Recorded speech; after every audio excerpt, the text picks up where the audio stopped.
இந்த மாதிரி இட்லி சாம்பாரை இதுவரையும் நீங்கள் சாப்பிட்டு இருக்க மாட்டீங்க. அவ்வளோ சூப்பராக இருக்கும். இந்த இட்லி சாம்பார் வந்து நான் ஒரு ஹோட்டலில் தான் நான் போய்ட்டு கற்றுக்கினேன்.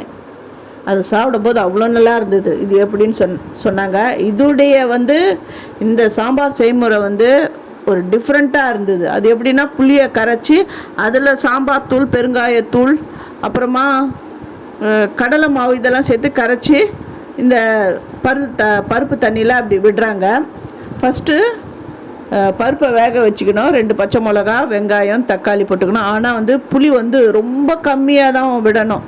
அதாவது இந்த அரை நெல்லிக்காய் சைஸுன்னு சொல்லலை, அந்த சைஸில் தான் பண்ணோம். நான் கொஞ்சம் அதிகமாக தான் புளி நான் எடுத்திருக்கேன். ஏன்னா எனக்கு புளிப்பு சுவை கொஞ்சம் பிடிக்கும். அதனால் நீங்கள் வந்து கொஞ்சமாக புளி எடுத்துக்கோங்க. ஏன்னா தக்காளி, நாட்டு தக்காளி சேர்த்துருக்கோம். அந்த நாட்டு தக்காளிலையும் புளிப்பு இருக்கும். அதனால் பார்த்து போட்டுக்கோங்க. நான் அடுப்பில் எல்லாத்தையும் எடுத்து வச்சுட்டேன். இதோடைய கிளியர் டீட்டெயில் வேணும் அப்படிங்கிறவங்க என்னுடைய சேது சித்ரா கிச்சனில் போய் பாருங்கள். என்னுடைய வீடியோவில் நான் கிளியராக இந்த சாம்பாரை நான் சொல்லியிருக்கேன். அவ்வளோ சூப்பராக இருந்தது இந்த சாம்பார்.